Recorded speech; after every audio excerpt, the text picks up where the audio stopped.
히든 종목 한번 보도록 하겠습니다. 9천원대는 한번 시도할 가능성이 높다고 봐져요. 그러면은 최소한 30% 이상의 수익률이 가능하다는 결론이 나올 수 있다는 거죠.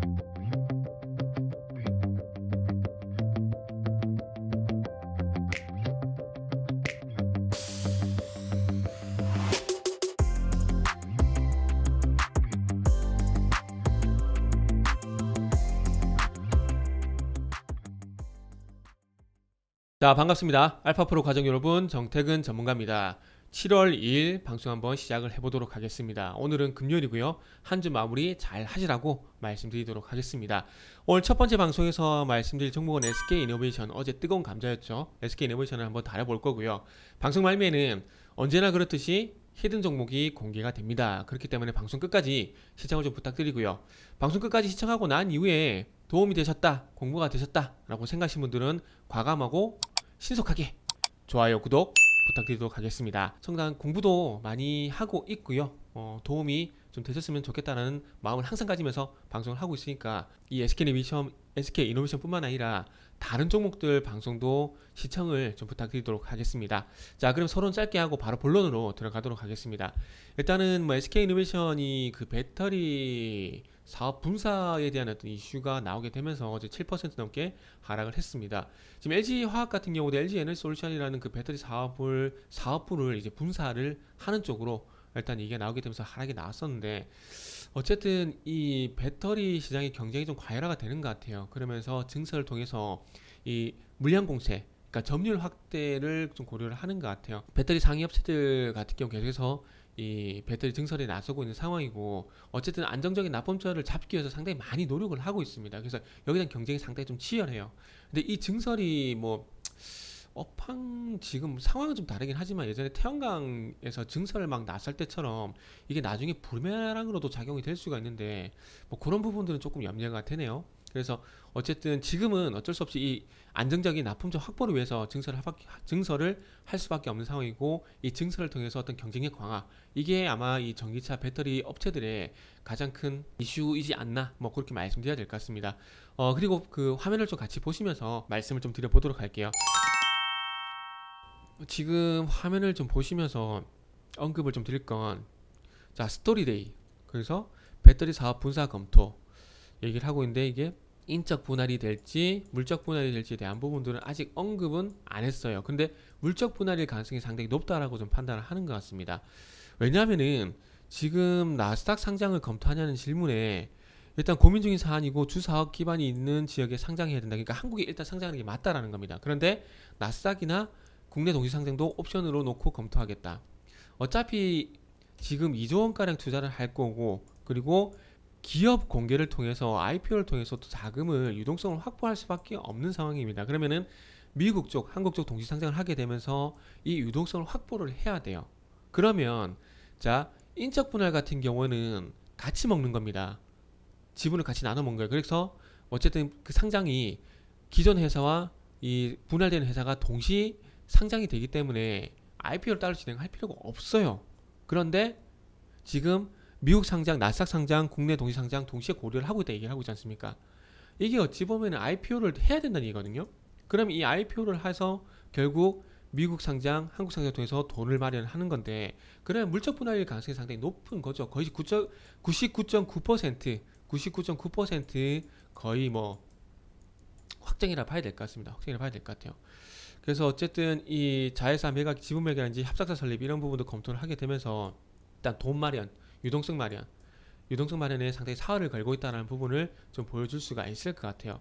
그리고 최근 완성차 업체들이 배터리 내재화에 나서고 있는 상황이기 때문에 이 배터리 완제품을 만들기 전에 배터리 셀이라든지 이런 부분들을 공급할 안정적인 납품처를 좀 만들어야 돼요.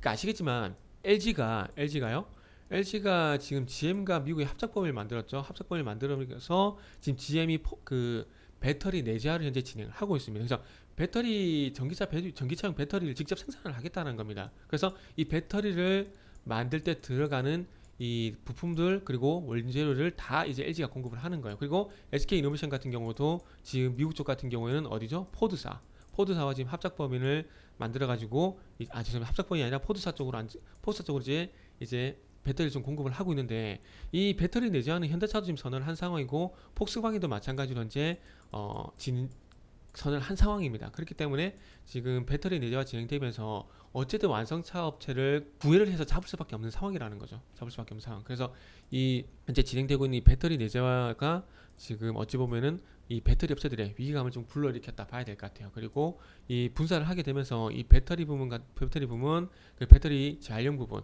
소재, 생산, 재활용까지 이 3박자를 맞추려고 지금 노력하고 있는데, 이 재활용을 하게 되면 기존 배터리에서 리튬이란지 뭐 코발트란지 이런 부분을 뽑아내요. 그리고 니켈 이런 거 뽑아냅니다. 그래서 이 전구체 뽑아내서 전구체를 만들고, 이 전구체는 또 양극재의 원료가 됩니다.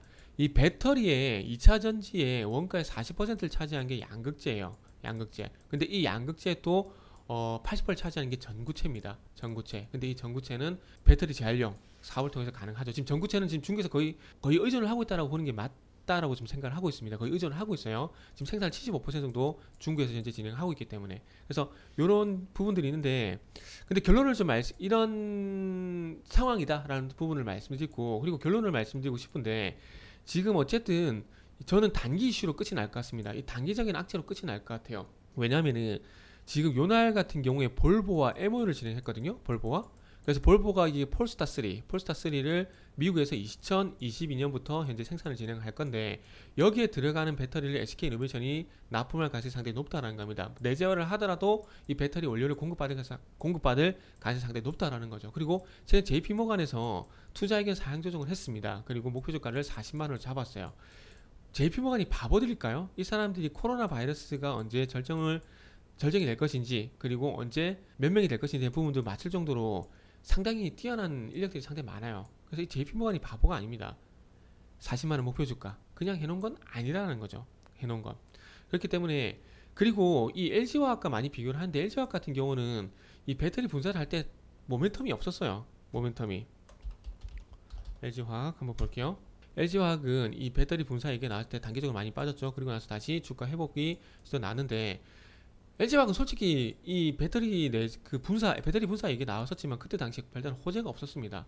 호재가 없었어요. 그런데 SK이노베이션 같은 게 좀 달리 봐야 될 부분이, 조금 전에 말씀드렸듯이 볼보와의 MOU 2차 전지만 납품을 하는 게 아니라, 시그넷 EV라는 그 SK이노베이션이 아니라 SK 지주사가 시그넷 EV라는 급속 충전기 회사도 지분을 인수를 했고, 실리콘 카바이드 전력 반도체도 만드는 회사의 지분도 인수했고, 그래서 여러 가지 사업을 같이 많이 진행할 겁니다. 그래서 이런 시너지 효과가 있고, 좀 전에 말씀드린 JP모간의 투자의견 사양 조정, 이런 부분들이 있기 때문에 아마 단기적으로는 출렁이겠지만은 주가를 회복시킬 가능성이 상당히 높다라고 판단을 하고 있고요. 한 달 정도, 저는 1개월 정도 보고 있습니다. 1개월 정도면은 이 기존 추세를 다시 한번 회복시킬 가능성이 높다.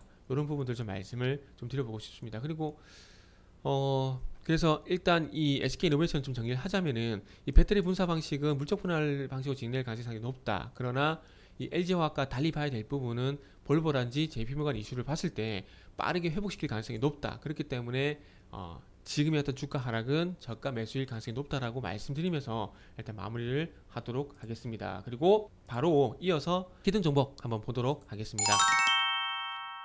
히든 종목 제가 기대가 된다고 좀 말씀드렸는데, 메타버스 관련주입니다. 메타버스 관련주고, 자 지금 요 종목은 주목해야 될 부분이 뭐냐면, 1차 상승이 나오고 50선과 21선이 데드크로스 나게 되면서 하락이 나고 다시 회복을 시켰어요. 51선과 21선이 골든크로스가 나고 조정을 받고 21선을 지켜주게 되면서 어쨌든 단기 추세는 지켰습니다. 단기 추세는 우상향이다 라는 부분들을 확인을 좀 시켜줬어요. 그러면서 봐야 될 부분이, 자 5일선 위에서 주가 흐름이 전개가 되고 있죠. 자, 5일선 위에서 일시적 이탈도 안 됩니다. 5일선 위에서 안정적인 우상향을 하는 종목들은 이후에 급등이 나올 가능성이 상당히 높다. 요 얘기는 제가 항상 드리고 있어요. 항상 드리고 있는데, 지금 이 히든 종목 같은 경우에 이 메타버스 모멘텀으로 해서 향후에 상승이 나올 가능성이 상당히 높다는 거죠. 이 메타버스 같은 경우는 산업적인 부분도 있겠지만은 이 정책 관련주들, 그리고 게임 관련된 이슈와도 상당히 연관성이 있기 때문에 이 메타버스가 게임 플랫폼과 상당히 연관성이 많더라고요. 그래서 게임 플랫폼 같은 경우는 이 메타버스뿐만 아니라 2022년도에 항저우 아시안 게임에 또 이 게임은 정시 종목으로 채택이 됐습니다. 그렇기 때문에 그와 연관된 종목이기 때문에 한번 저는 기대를 해봐도 된다고 생각을 하고 있고요. 메타버스 모멘텀, 이 아시안게임 모멘텀 이런 부분을 통해서 저는 개인적으로 현재 7,250원 정도 가격이 형성이 되고 있는데 최소한 저는 9,000원까지는 간다라고 생각을 하고 있습니다. 9,000원대는 한번 시도할 가능성이 높다고 봐져요. 그러면은 최소한 30% 이상의 수익률이 가능하다는 결론이 나올 수 있다라는 거죠. 그렇기 때문에 지금 5일선 위에서 안정적으로 우상향할 때 한번 매수해놓고 이후에 상승을 기다려보면 충분히 좋은 결과가 나올 것 같다라는 말씀을 드릴 수가 있을 것 같습니다. 자, 첫 번째 방송에서 SK이노베이션과 그리고 히든 종목 말씀을 드렸습니다.